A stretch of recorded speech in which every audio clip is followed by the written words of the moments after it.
सबसे पहले मैं honourable home minister Amit Shah ji का बहुत बहुत शुक्रिया अदा करना चाहता हूँ। उनको मुबारकबाद पेश करना चाहता हूँ पूरे ख़त्ते लद्दाख के आवाम की तरफ से। और क्योंकि कल का जो डिस्ट्रिक्ट का नोटिफिकेशन निकाला ऑफिशियली, ये एक हिस्टोरिक डिसीजन है। जैसे कि आप लोगों को पता है, ख़त्ते लद्दाख में 1947 से लेके पहली बार 1979 में पहला डिस्ट्रिक्ट करगिल डिस्ट्रिक्ट बना था। फिर इसके बाद 60-65 साल के बाद आज भारतीय जनता पार्टी पिछले 15 साल में हमें 5 डिस्ट्रिक्ट का अनाउंसमेंट हुआ। ये एक बहुत बड़ी अचीवमेंट है। और आपको भी पता है, ख़त्ते लद्दाख एक एरिया के हिसाब से बहुत बड़ा जगह है। इसमें जो डेवलपमेंट के जो काम है वो लोगों के डोर स्टेप तक पहुंचाने में बहुत दिक्कतें आता था। तो लिहाजा गवर्नमेंट ने ये एक ऐतिहासिक निर्णय लेकर आज जो है गवर्नेंस का जो रोल है उसको डोर स्टेप तक पहुंचाने के लिए आज ये 5 नए डिस्ट्रिक्ट का अनाउंसमेंट किया है ऑफिशियली। इसके ऊपर जो है हमारे ऑनरेबल एलजी साहब ने इसको इनॉग्रेट किया है। और साथ ही साथ में मैं तमाम जो हमारे नए डिस्ट्रिक्ट जो क्रिएट हुआ है, चाहे हमारे द्रास डिस्ट्रिक्ट हो, चाहे ज़ांस्कर, हमारे नुब्रा, चंगथंग, शाम, इन तमाम लोगों को मुबारकबाद पेश करता हूं। और साथ ही साथ में आने वाले दिन में बहुत सारे जो डेवलपमेंट के चीज़ है वो हमको देखने को मिलेगा सर। इसी और साथ ही साथ में आप लोगों ने जो सवाल पूछा कि यहाँ पे कुछ और लोगों जगहों का डिमांड था, जैसे कि हमारे करगिल के सुरु सब डिवीज़न के लेके, हमारे शकर चिकतन एरिया को लेके, उनको मैं ये बताना चाहता हूँ कि देखिए, उन लोगों का भी डिमांड जो है वो जेन्युइन है। गवर्नमेंट उसके ऊपर, हमने भी पहले उनके ऊपर नोटिस हमने लेके रखा है। इन फ्यूचर आने वाले दिनों में इंशाअल्लाह हमें पूरी उम्मीद है कि नरेंद्र मोदी की लीडरशिप में, हमारे honourable home minister Amit Shah की लीडरशिप में जल्द से जल्द जो है हमारे संघ को और हमारे शकर चिकतन को भी डिस्ट्रिक्ट का दर्जा दिया जाएगा और आने वाले दिन में आप लोग देखा जाएगा। और आज ये ना होने का एक मुझे जो रीज़न लगता है, उसमें एक बहुत बड़ा रोल हमारे सीसी साहब का है। ये बात मैं स्पष्ट करना चाहता हूँ।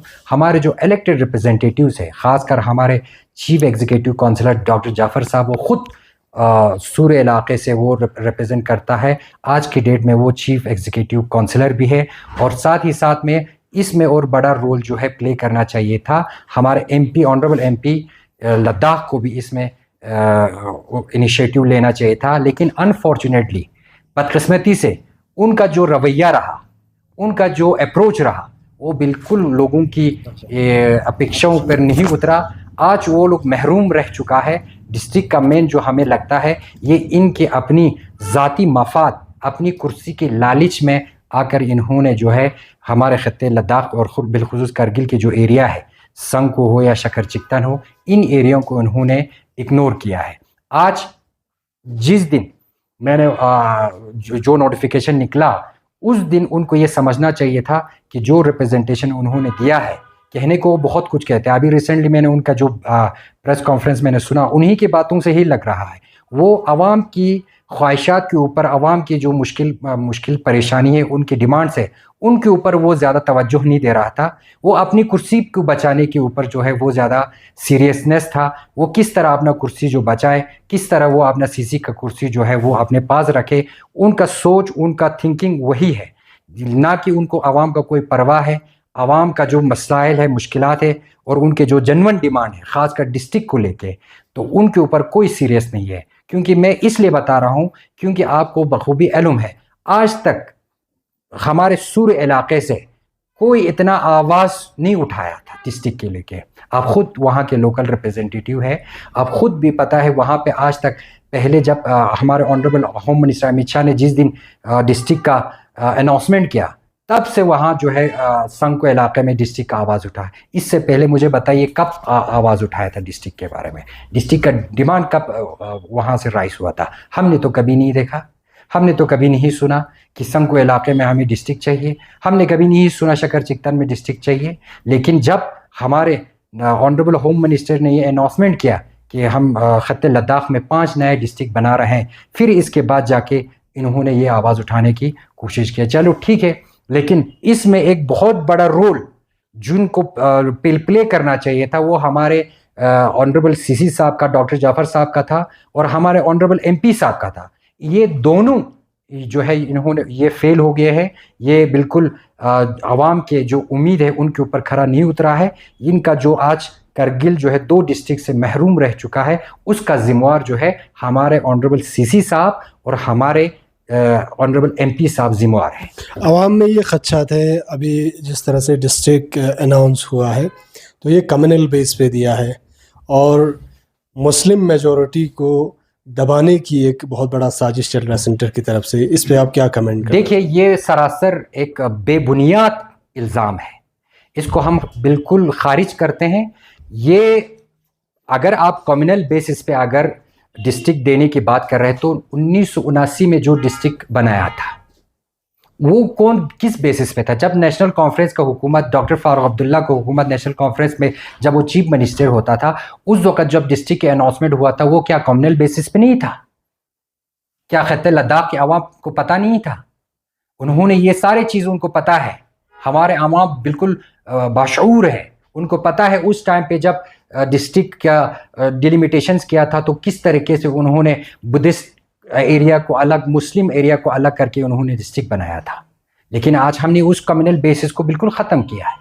हमने सारे इलाके को जो जिनका हुकूक है, जिन एरियाओं का, जिन लोगों का, जिन जगहों का उनका अपना जो एक हुदूद है, उनका हक हुकूक है, उनको हम अपने बराबर हिसाब से हमने बांटने की कोशिश किया। ज़ांस्कार को जब आपने एमएलए कॉन्स्टिट्यूएंसी बनाया, क्या मुझे बताइए कभी एक बार ज़ांस्कार से कोई बुद्धिस्ट एमएलए कभी बना?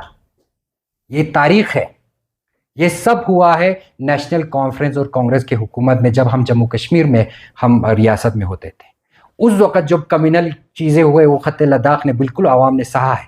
लेकिन आज ज़ांस्कार को हमने डिस्ट्रिक्ट का दर्जा देकर उनका पुराना एक दिराना मांग जो है हमने उनके देने का हमने काम किया है। ये सब मुमकिन हुआ है नरेंद्र मोदी हुकूमत के, भारतीय जनता पार्टी की हुकूमत में ये चीज़ कामयाब हुआ है। भारतीय जनता पार्टी का पर्सनल स्टैंड क्या रहेगा सुरु सांको डिस्ट्रिक्ट को लेकर और शकर चिकन को? देखिए, भारतीय जनता पार्टी का स्टैंड जो हमारा साफ क्लियर है कि जो आवाम जो उस एरिया के आवाम जो चाहता है उनको डिस्ट्रिक्ट का स्टेटस दिया जाए, हम वो डिस्ट्रिक्ट का स्टेटस हम देने के लिए हम तैयार हैं, हम ज़रूर देंगे। और इस आवाज़ को हम, चाहे वो हमारे ऑनरेबल लेफ्टिनेंट गवर्नर से लेके हमारे आला इक़्तिदार तक, हमारे ऑनरेबल होम मिनिस्टर तक, हमारे ऑनरेबल प्राइम मिनिस्टर तक भी पहुंचाने के लिए हमें जाना पड़े, हम उस बात को हम लेके जाएंगे।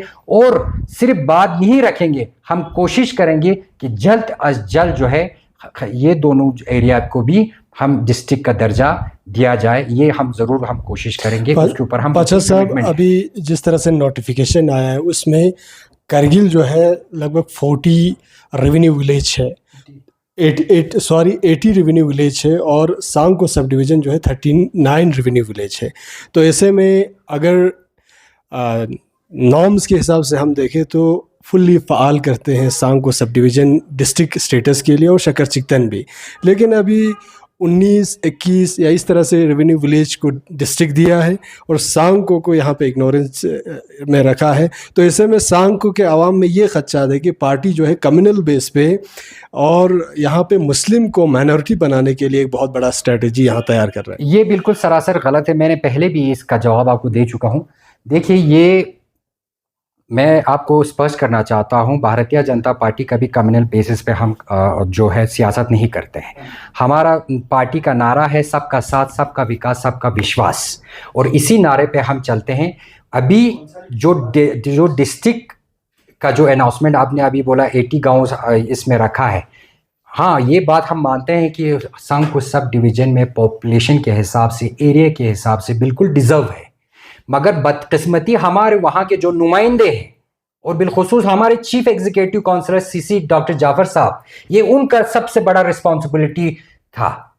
लेकिन आज सांको सब डिवीज़न जो है वो डिस्ट्रिक्ट से महरूम रह गया। वो सिर्फ उसका एक ही कारण है, डॉक्टर जाफर आखुंद साहब की वजह से आज जो है उनको डिस्ट्रिक्ट का दर्जा नहीं मिला है, क्योंकि उन्होंने सही तरीके से रिप्रेजेंटेशन जो है आला इक़्तिदार तक नहीं पहुंचाया है। ये उनकी फेलियर है। और आज मैं आपके मीडिया के माध्यम से यही बताना चाहता हूँ डॉक्टर साहब, अगर आप में एक थोड़ी सी भी आपको शर्म है, थोड़ी सी भी आपको अगर गैरत है, तो आप आज इस कुर्सी से आज इस सीसी की कुर्सी पे बैठने का आपका कोई हक नहीं है।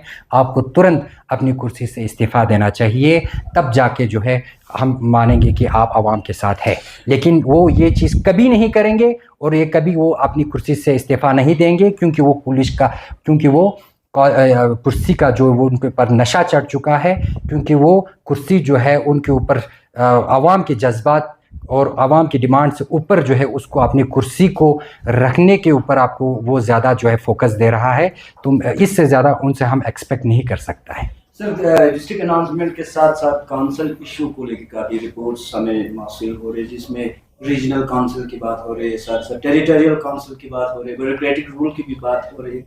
तो इन जनरल बीजेपी लद्दाख का क्या स्टैंड रहेगा? काउंसिल कंटिन्यू रहे, लेह में भी इलेक्शन हो, कारगिल में भी अभी चल रहा है, इसके अलावा जो न्यू डिस्ट्रिक्ट बने, अब संस्कार से आवाज़ आ रही है कि हमें डिस्ट्रिक्ट ऑटोनोमस काउंसिल चाहिए, नोबरा से आवाज़ आ रही है, तो आपको क्या लगता है कि लोकल रिप्रेजेंटेशन जो है बरकरार रहे या ब्यूरोक्रेटिक रूल? नहीं, देखिए, ब्यूरोक्रेटिक रूल के तो हम बिल्कुल सरासर खिलाफ हैं। हम नहीं चाहते हैं कि लद्दाख में ब्यूरोक्रेटिक रूल जो है वो उभर जाए। हम चाहते हैं कि यहाँ पे जमहूरियत जिस तरह बाकी हिंदुस्तान के बाकी स्टेट्स में है, जैसे बाकी यूनियन टेरिटरीज़ में हमारे वहाँ डेमोक्रेसी जो फल फूल रहा है, उसी तरह जो है ख़ित्ता लद्दाख में भी एक डेमोक्रेसी जो है, आवाम के जो नुमाइंदे हैं जो वो ख़ुद जो है लोगों के ऊपर जो है वो सेल्फ रूल करें। हम यही चाहते हैं और इसके ऊपर जो भी निर्णय लिया जाएगा, आपको भी पता है कि हमारे यहाँ एक हाई पावर कमेटी बना है जिसमें हमारे एपेक्स बॉडी और केडीए के लोग भी हैं। उसके साथ साथ हमारे तमाम उसमें इशू जो है उसके ऊपर बातचीत चल रही है। सेंटर गवर्नमेंट हमेशा चाहता है कि लद्दाख में ऐसा एक हम गवर्नेंस का एक एग्ज़ाम्पल बने कि पूरा देश उसके ऊपर एक एग्ज़ाम्पल बने। तो हम ये बिल्कुल नहीं चाहते हैं कि यहाँ ब्यूरोक्रेटिक जो है वो हैवी रहे। हम चाहते हैं कि यहाँ डेमोक्रेसी जो है फूले और तो हम उम्मीद भी है, हमें यकीन भी है हमारे honourable home minister Amit Shah के लीडरशिप में लद्दाख में बहुत एक अच्छा, हमें आने वाले दिन में एक अच्छा निर्णय देखने को मिलेगा जो सबको एक्सेप्ट होगा। सर, अभी रिसेंटली कुछ बर्निंग इश्यूज निकल के आ रहे हैं, जैसे एलपीडीडी आरईसी के साथ जॉइंट वेंचर खोलने की बात चल रहा है, जिससे अब बिजली डिपार्टमेंट प्राइवेटाइज हो जाएगा तो आवाम में ये खदशात है कि बिजली का फ़ीस ज़्यादा आएगा, तो इससे कंज्यूमर में काफ़ी परेशानी आएंगी, क्योंकि लद्दाख का जो इकनॉमी है उतना सस्टेनेबल इकनॉमी नहीं है। दूसरा, अभी रिसेंटली कोऑपरेटिव सोसाइटी जिस तरह से डेयरी जो है अब प्राइवेटाइज हुआ है, तो लोकल जितने भी कोऑपरेटिव यूनिट्स हैं उन पे भी असर पड़ सकता है। रिसेंटली कल ही अमित शाह साहब ने इसका भी इनॉग्रेशन किया है। तो आने वाले दिनों में लद्दाख में जितने भी गवर्नमेंट एसेट है वो भी प्राइवेटाइज होने जा रहे हैं, तो आपको नहीं लगता कि लद्दाख के लिए 6 शेड्यूल स्टेटहुड ज़रूरी नहीं है? देखिए, अभी आपने जो सवाल पूछा जो पीडीडी को लेके और कोऑपरेटिव सोसाइटी मिल्क डायरी को लेके, देखिए ये विषय हमारे इस नोटिस में आए हैं। तो हमने भी अपने हाई कमांड, हमारे स्टेट प्रेसिडेंट और हमारे बाकी सीनियर लीडरशिप से हमने भी डिस्कस किया है। बहुत सारे ऑर्गेनाइजेशंस जो पीडीडी से रिलेटेड हो या कोऑपरेटिव मिल्क डायरी से रिलेटेड जितने भी डेलीगेशंस हमारे पास आए हैं, हमने उनकी बातों को हमने अपने लीडरशिप के साथ उठाया है और हमें यकीन है वो भी इस इशू को लेकर हमारे ऑनरेबल एलजी साहब से बातचीत करेंगे और जो भी उसका एक फ़ैसला होगा, उसमें नतीजा जो भी फ़ैसला होगा वो आवाम के हित में होगा। ये मैं आपको आपके मीडिया के माध्यम से हमारे लोगों को आश्वासन करना चाहता हूं। और साथ ही साथ में जो आपने सवाल पूछा कि क्या हम प्राइवेटाइजेशन की तरफ जा रहा है, नहीं, बिल्कुल नहीं है। इसमें जितना भी है, चाहे प्राइवेटाइजेशन हो या चाहे जो भी हो, ये लोगों के हित में ही एक इक़दामात है और हमें पूरा उम्मीद है इस इनिशिएटिव से लोगों का ही भला होगा इसमें। सर, लद्दाख हज कमेटी को लेकर बहुत बड़ा डेवलपमेंट जो है हमें देखने को मिला, जिसमें आरएस को रिप्लेस करके हाजी साहब जो है अब नए चेयरमैन बन चुके हैं और हाजी गुलाम अहमद साहब वाइस चेयरमैन। तो और इस रिशफल को आप किस तरह देखते हो, क्या करते हैं? सबसे पहले मैं देखिए, आज जो कल नोटिफिकेशन निकला हज कमेटी को लेकर, सबसे मैंने आपकी मीडिया के वजाहत से मैं उन तमाम जो हमारे इलेक्टेड रिप्रेजेंटेटिव अभी नए चेयरमैन बने, हमें गुलाम हुसैन आबिदी साहब, उनको मैं बहुत बहुत मुबारकबाद पेश करना चाहता हूँ।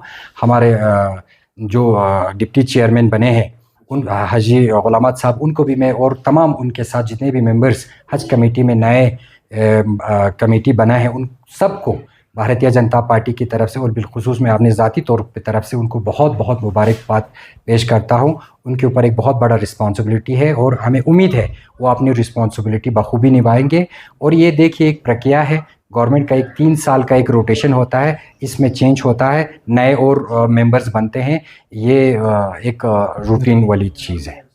सर लास्ट क्वेश्चन, अभी आपने बताया कि लद्दाख में आने वाले दिनों में बहुत बड़ा डेवलपमेंट देखने को मिल सकता है, तो ऐसे में जिस तरह से 24 सितंबर 2025 को जो हादसा लद्दाख में देखने को मिला, इससे आवाम में काफ़ी नाराज़गी देखने को मिला, जिसमें 4 जवान जो है शहीद हो गया स्टेटहुड और 6 शेड्यूल के डिमांड को लेके। अब लोगों में कैसे कॉन्फिडेंस लाएंगे? अभी सरकार की तरफ से न 6 शेड्यूल पे न स्टेटहुड पे बात करने के लिए एग्री हुआ है। जिस तरह कल अमित शाह का विज़िट भी हुआ था लेह में, तो वहाँ पे भी डायलॉग के लिए माना नहीं है। तो क्या सोचते हैं बीजेपी लद्दाख का क्या इस पे टेक रहेगा? देखिए वो जो 24 सितंबर का जो घटना हुआ वो बहुत एक दुख भरी एक्सीडेंट था, वो हमें सबको भी पता है। लेकिन उसके साथ साथ जितने भी उस वक़्त हमने पहले भी अपने आप के मीडिया की वजाहत से हमने माध्यम से हमने लोगों को भी बताया था कि जो भी हम उस जितने भी वहाँ जो विक्टिम्स हैं, जो भी मार्टर्स हैं, उनके साथ हमारा अपना उनके साथ हमारा पूरा सपोर्ट है, उनकी फैमिली के साथ। और साथ ही साथ में जो भी उनको कुछ सपोर्ट मॉरल सपोर्ट चाहिए हम करने के लिए तैयार हैं। और हम उम्मीद करते हैं इंशाल्लाह आने वाले दिनों में इस तरह की घटना जो है ख़त्ते लद्दाख में कभी नहीं होगा, हम यही उम्मीद करते हैं। और क्योंकि ख़त्ते लद्दाख जो है वो अमन पसंद जगह है, इसमें वायलेंस की कोई जगह नहीं है। और साथ ही साथ में जो कल अमित शाह जी का जो विज़िट था लेह में, वो एक रिलीजियस पर्सपेक्टिव से था और उसमें बातचीत जो है उन्होंने साफ किया है, पहले सब कमेटी का मीटिंग रहेगा, फिर इसके बाद जो है वो अगर वो चाहेगा तो वो खुद जो है उस हाई लेवल पार्टी जो हाई लेवल कमेटी है उसको खुद चेयर करेंगे। तो कुल मिला के जो आने वाले दिनों में हमें बहुत एक अच्छा नतीजा जो है ख़त्ते लद्दाख के अवाम के लिए देखने को मिलेगा। करगिल में अभी एक और बर्निंग इशू सामने आ रहे हैं। बरू से लेके ज़ांस्कर जो NH 301 रोड है उसका स्ट्रेच काफ़ी टाइम से डिले हो रहे हैं। आवाम जो मुसाफिर है चलने में काफ़ी परेशानी हो रही है। आपने भी इस बारे में ज़रूर सुना होगा। तो अभी बीजेपी अपोजिशन यहाँ पे रोल निभा रहे हैं, तो कोई स्टेटमेंट या कोई देखिए ये बात टिप्पणी देखते हो नहीं? ये इशू हमारे नोटिस में आया हुआ है। ये बात जो है हमने अपने पार्टी के लीडर साहब और ख़ासकर हमारे LG साहब के साथ भी ये बात उठाया है। बदकिस्मती इसमें यही है कि हमारे उस एरिया के जो लोकल रिप्रेजेंटेटिव हैं, जिनको हमने काउंसलर बनाया है, जो वहाँ के लोकल इलेक्टेड रिप्रेजेंटेटिव है, वो सब सोए हुए हैं। आवाम के साथ वो लोग खिलवाड़ कर रहा है, मजाक कर रहा है। क्योंकि ख़त्ते करगिल के आवाम जो है बिल्कुल सीधा साधा है। जब चुनाव के वक़्त आता है वो अपने बहुत सब्ज़ बाग उनको दिखाते हैं, हम ये करेंगे वो करेंगे। आज जब करने के ऊपर आते हैं तो काउंसलर जो है वो अपने घर में सोया बैठा है और जो वहाँ पे पब्लिक जो जिस तरह सफ़र कर रहा है वो उनको दिखाई नहीं दे रहा है। और मैं अप्रिशिएट करना चाहता हूँ कि हमारे जो यहाँ के इदारे हैं, ख़ासकर इस्लामिया स्कूल और IKMT, वो इदारे जो है वो अपनी लेवल पे उस इशू को राइज़ कर रहा है। हमें खुतबों में सुनने को मिलता है, वो अपनी तरफ से जो है वो बात जो है वो एडमिनिस्ट्रेशन तक पहुंचाते हैं। लेकिन हमारे यहाँ पे जो काउंसल्स है और काउंसलर्स हैं सब सोए हुए हैं। उनको सिर्फ अपनी तनख्वाह खाने के लिए और वो सिर्फ अपने जो ज़ाती काम करने में मशरूफ़ है। आवाम की कोई उनको चिंता नहीं है, कोई फ़िक्र नहीं है। आवाम चाहे वो गड्ढे में गिरे, चाहे वो कच्चा रोड पे चले, चाहे वो वहाँ कोई पेशेंट मरे, चाहे कोई ज़ख्मी हो जाए, उनके साथ कोई लेना देना नहीं है। वो सिर्फ जो है अपने मफाद में व्यस्त है। लास्ट क्वेश्चन, अभी रिसेंटली आपने भी इस चीज़ पे ज़रूर नोटिस किया होगा, करगिल मार्केट में NHIDCL की तरफ से CSR के तहत वाटर ATM डिफरेंट एरियाज़ में इंस्टॉल किए हैं, लेकिन अभी तक वो फंक्शनल नहीं है, जिससे आवाम अब ये पूछ रहा है कि जब इतने करोड़ों का इंफ्रास्ट्रक्चर यहाँ पे तैयार हो सकते हैं तो फंक्शनल क्यों नहीं हो रहा है? तो इस पे ना डिस्ट्रिक्ट एडमिनिस्ट्रेशन कोई एक्शन नहीं ले रहा है, ना पॉलिटिकल पार्टीज़ की तरफ से। ऐसे बीजेपी आप स्पोक्स पर्सन इस पे क्या कहेंगे? ये तो बहुत अनफॉर्चुनेट की बात है जो अगर वहाँ सिस्टम जो लगा है पब्लिक के फैसिलिटीज़ के लिए पानी फैसिलिटीज़ के लिए अगर वो फंक्शन नहीं है तो ये बदकिस्मती की बात है। जो एजेंसी जिसने लगाया है, मैं आपके मीडिया के माध्यम से यही गुजारिश करता हूँ कि उनको इंस्पेक्शन करना चाहिए और उनको तुरंत अगर वो ख़राब है तो रिप्लेसमेंट करके उनको नया वहाँ पे मशीन लगाना चाहिए और जो भी ज़िम्मेवार वहाँ ठेकेदार है उसके ऊपर सख्त से सख्त कार्रवाई होना चाहिए। बहुत बहुत शुक्रिया आप लोग। खनी memang sunla join di channel pa subscribe bazat